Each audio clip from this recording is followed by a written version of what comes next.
ይህ ሚኪያስ ሚዲያ ነው። በአፋር የትጥቅ ትግል እንቅስቃሴ ከሚያደርጉ ወታደራዊ መኮንኖች አንደኛው ወደ ትግራይ ክልል መመለሳቸው ተነግሯል። ራሱን የትግራይ ሰላም ሰራዊት በሚል የሚጠራውና በቀድሞ የህወሓት አመራሮች ብሎም ወታደራዊ መኮንኖች የሚመራው የትጥቅ ትግል ንቅናቄ አዛዥ የነበሩት አስመሮም ከበደ ወደ ትግራይ ክልል መመለሳቸው ተነግሯል። አስመሮም ወደ ትግራይ የተመለሱት በርካታ ታጣቂዎችን አስከትለው ስለመሆኑም ተገልጿል። አፋር ያሉ ታጋዮች በዚህ ክረምት ተጠቃለው ወደ ትግራይ ይመለሳሉ ያሉት አስመሮም እዚያ ያለው ሰራዊት 75 ከመቶ ተበትኗል። ከዚያ የተረፈው 10 በመቶ የሚሆነው ደግሞ ወንጀል የሰራና ያመለጠ ኃይል ነው። ሁሉም ይመለሳል ብለዋል። አስመሮም የተመለሱት ከሰመራ ወደ መቀለ መሆኑንና ሰላማዊ ኑሯቸውን እንደሚቀጥሉ ለማወቅ ችለናል።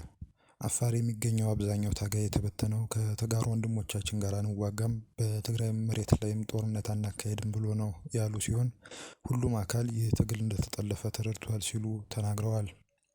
አንድ የኤርትራ ወታደር 2 ሲቪሎች ላይ ተኩሶ አንድ ሰው ሲገድል ሌላ ሰው ማቁሰሉን ነዋሪዎች መናገራቸውን ቲግቫህ ኢትዮጵያ ዘግቧል። የግድያና የማቁሰል ድርጊቱ የተፈጸመው በድንበር ከተማዋ ዛላንበሳ ሲሆን በአካባቢው የሚገኘው ሕዝብ ከፍተኛ ደረጃ መቆጣቱን ነው የተገለጸው። ከትናንት በስቲያ አርብ ሰኔ 20 ቀን 2017 ዓ.ም በኤርትራ ወታደር በሲቪል የዛላንበሳ ነዋሪ ባልና ሚስት የተፈጸመውን በግፍ የተሞላ ግድያ የሚመለከት መረጃ ለደህንነታቸው ሲባል ስማቸውን እንዲገለጽ ያልፈቀዱ የከተማዋ ነዋሪዎች ገልጸውታል። እንደ ነዋሪዎቹ ቃል በከተማዋ ሲቪል ለብሰው የአልኮል መጠጥ ሲቀማምሱ የዋሉ 2 የኤርትራ ወታደሮች ከሰዓት በኋላ ወደ መኖሪያ ካምፓቸው እያመሩ ሳለ 2 ህጻናት በቤታቸው አጠገብ ሲጫወቱ ያገኛሉ። አንደኛው ወታደር ሰክሮ ስለነበር ህጻናቱን ከመስደብ አልፎ ይመታቸዋል። ይህን ተግባር በቅርብ ርቀት ሲመለከት የነበረው የህጻናቱ ወላጅ አባት ቀረብ ብሎ ለምን መታቸው ብሎ ጠይቆ ሳይጨርስ የሰከረው ወታደር የታጠቀውን ሽጉጥ አውጥቶ ይተኩስበታል።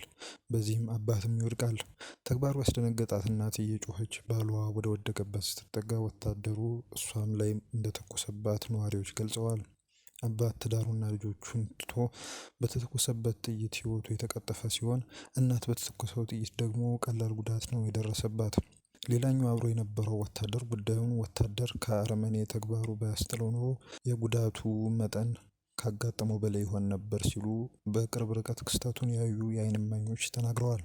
ኢትዮጵያን ጨምሮ በ39 ሀገሮች ከፍተኛ ድህነት በፍጥነት እያደገ መሆኑን የዓለም ባንክ ገለጸ። ዓለም ባንክ ኢትዮጵያን ጨምሮ 39 ሀገራት በግጭትና ለመረጋጋት ከየትኛውም የዓለም ክፍል በባሰ ሁኔታ ድህነትና አስከፊ ረሃብ መባባሱን ይፋ አድርጓል። ደካማና በግጭት የተጎዱ የተባሉት 39 ሀገራት ከጎርጎሮሳዊው 2020 ወዲህ በዋና ዋና የእድገት ጠቋሚዎች ወደ ኋላ መቅረታቸውን ባንኩ አርብ ዕለት ባወጣው ትንታኔ አመልክቷል። ከእነዚህ ሀገራት ውስጥ ኢትዮጵያን ጨምሮ አፍጋኒስታን፣ ቡርኪና ፋሶ፣ ካሜሩን፣ ሊቢያ፣ ማሊ፣ ናይጄሪያ፣ ሱዳን፣ ዩክሬን እና ዚምባብዌ ይገኙበታል። የዩቲዩብ ቻናላችንን ሰብስክራይብ በማድረግ አብራችሁን ልትቆዩ